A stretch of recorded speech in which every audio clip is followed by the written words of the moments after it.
प्रियात्मन सप्रेम जय जीव। आदि मुनीश्वर योगेश्वर परम पूज्य सत्य सम्राट सद्गुरुदेव सिमनी जी का वचनामृत से एक बूंद। सजीव का अमृत तत्व और इच्छा का प्रभाव। निर्जीव वस्तु का जो अंग कट जाता है वह फिर जुड़ता व भरता नहीं है। इसी तरह से सूख जाने व निर्जीव हो जाने पर एक पतला वृक्ष मोटा नहीं होता, पर हरा वृक्ष बराबर बढ़ता और मोटा होता है। जब मनुष्य बीमार पड़ता है तो कितना दुबला हो जाता है। दुबला क्या, अस्थि मात्र भी रह जाने पर यदि शरीर सजीव है तो निरोग होने पर वह फिर मोटा हो जाता है। पर मृत शरीर व मृत वृक्ष में इस प्रकार का परिवर्तन नहीं होता। यह विषय अत्यंत विचारणीय है कि इसका कारण क्या है। सजीव शरीर में यदि कोई घाव होता है तो वह फिर भर जाता है, पर निर्जीव शरीर का घाव कभी नहीं भरता। इसका कारण यह है कि सजीव शरीर चाहता है कि हमारा घाव भर जाए, हमारा दुबला शरीर मोटा हो जाए और हमारा रोग अच्छा हो जाए, पर निर्जीव नहीं चाहता। उसमें इसकी इच्छा ही नहीं होती। इच्छा ही क्या, निर्जीव को तो इस बात का ज्ञान ही नहीं है कि हमारे किसी अंग में घाव है। इच्छा और देश ज्ञान होने पर होता है और ज्ञान सजीव को होता है, निर्जीव को नहीं। निर्जीव का घाव इसीलिए नहीं भरता कि उसमें उस घाव को अच्छा करने की इच्छा ही नहीं है। वह यह भी नहीं जानता कि हमारे में घाव है या नहीं। इससे यह स्पष्ट सिद्ध होता कि उसी का घाव भरता या अच्छा होता है जिसमें उसके इच्छा करने की इच्छा होती है। इच्छा शक्ति, विल पावर शरीर के घाव को अच्छा कर सकती है, रोगी शरीर को निरोग कर सकती है और दुबले को मोटा कर सकती है। अब देखना यह है कि यदि इच्छा यह सब कर सकती है तो वह वृद्धों को युवा और मर्तों को अमर भी कर सकती है। यदि इच्छा शरीर की दशा बदल सकती है, यदि शरीर इच्छा के इतने अधीन में है, यदि इच्छा अस्थि मात्र शरीर को खूब मोटा कर सकती है और रोगी को सर्वथा निरोग कर सकती है, तो क्या वह बूढ़े को युवा नहीं कर सकती? फिर प्रश्न यह है कि जो इच्छा इतना कर सकती है, जिसमें इतनी शक्ति है, वह क्या शरीर को अमर नहीं कर सकती है? कुछ लोग यह भी कहते हैं कि इच्छा कुछ नहीं है, सजीव का घाव आप से आप भर जाता है, यो गुण उसी सजीवता में है। हम कहते हैं कि सजीवता और सजीव में भेद क्या है? जिसमें इच्छा देश और प्रयत्नादि हो वही सजीव है। जो सोचता, विचारता या इच्छा करता है वही सजीव है। लोग कहते हैं कि सजीव शरीर में दो पदार्थ है, एक पंचतत्व का बना शरीर और दूसरा आत्मा, जो सोचती, विचारती व इच्छा करती है। मरने पर क्या नहीं रह जाता? वही इच्छा करने वाला नहीं रह जाता। सजीवता, जीवन या इच्छा में कुछ भेद नहीं है। जो सजीवता है वही इच्छा है।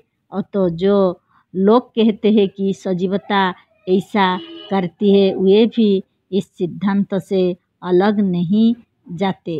बात यह है कि जो हम कहते हैं काल्पनिक ईश्वर भी घाव को अच्छा नहीं करता, क्योंकि लोग उसे सर्वव्यापक मानने के कारण मुर्दे में मानेंगे, और मुर्दे का घाव ईश्वर के होते हुए भी अच्छा नहीं होता। सजीवता या इच्छा में परिवर्तन करने की बड़ी शक्ति है। इच्छा में परिवर्तन होते ही शरीर में भी परिवर्तन होने लगता है।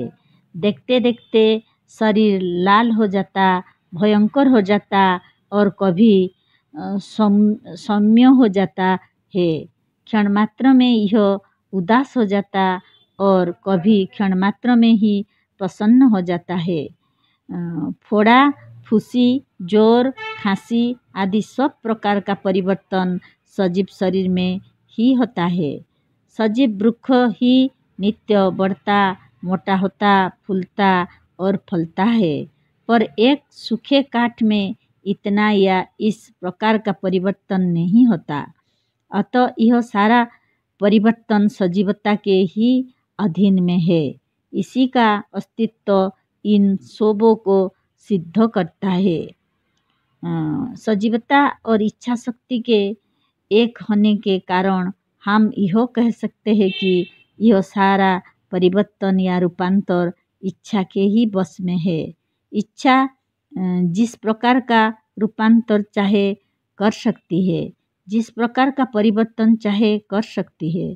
अतः इच्छा शक्ति यदि चाहे तो यह शरीर को अमर बना सकती है, पर इच्छा दृढ़ हो और हमें उसकी अनंत शक्ति पर विश्वास हो। लोग कहते हैं कि इच्छा तो करते हैं, पर इच्छा ही करने से कोई बात नहीं हो जाती। यही विचार बा सिद्धांत तो इच्छा की शक्ति को घटा देता है। इच्छा में पूरी शक्ति है, वह हमें अमर कर सकती है। इस पर दृढ़ विश्वास होना चाहिए। इच्छा की शक्ति पर विचार करो तो मालूम होगा कि संसार का सारा चमत्कार इसी का है।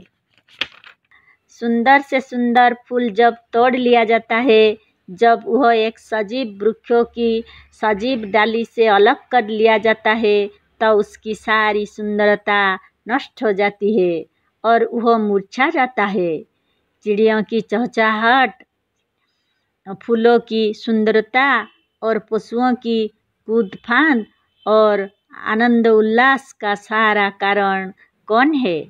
क्या इस पर कभी आपने विचार किया है? इन सब बातों का कारण केवल इच्छा शक्ति है, जिसका सजीवता के साथ अकाट्य संबंध है। सजीवता, जीव या आत्मा, यह तीनों पर्यायवाची शब्द है। तीनों एक है और एक ही तत्व के तीन नाम है।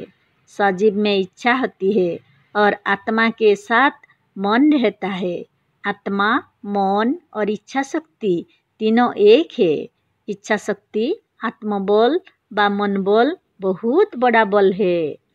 वृक्षों की साधारण इच्छा शक्ति या उसकी साधारण सजीवता यदि फूलों को इतना सुंदर बना सकता है, तो क्या मनुष्यों का असीम आत्मबल और उनकी प्रबल इच्छा शक्ति उन्हें मनोहर, सुंदर, निरोग, युवा और अमर नहीं बना सकती? यदि एक सजीव वृक्ष पतझड़ के बाद कोमल और सुंदर पत्तियों से लदकर फिर हरा भरा हो सकता है, तो क्या एक मनुष्य यदि सचमुच अपनी दृढ़ इच्छा और विश्वास के साथ चाहे तो वृद्ध, रोगी और दुर्बल होकर भी फिर सुंदर, निरोग और युवा नहीं हो सकता? यदि सजीवता, चेतनता व इच्छा शक्ति में इतना बल है, यदि इच्छा शक्ति द्वारा मनुष्य वृद्ध से युवा हो सकता है और रोगी से निरोग हो सकता है, तो दृढ़ इच्छा शक्ति द्वारा मनुष्य अमर भी हो सकता है। अपनी इच्छा शक्ति के अपार बल को ना जानकर मनुष्य जाति ने अपनी बहुत बड़ी हानि की है। इच्छा शक्ति ही वह चिंतामणि है जिसे पाकर मनुष्य अपने तमाम मनोरथों को पूर्ण कर सकता है। इच्छा शक्ति ही वह कामधेनु है जिसे पाकर मनुष्य देवता हो जाता है। यह सजीवता, जीव व आत्मा ही वह कल्पवृक्ष है जिसकी छाया में आकर मनुष्य सब कुछ पा सकता है। कल्पवृक्ष माने कल्पना करने वाला वृक्ष। कल्पना करने वाला सजीव प्राणी ही है और कोई नहीं।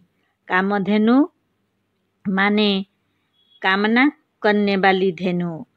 चिंतामणि माने वह मणि जो चिंतन भी कर सकती है। ऐसी धेनु और मणि कौन है? यही इच्छा शक्ति है और कोई नहीं। जय जीव।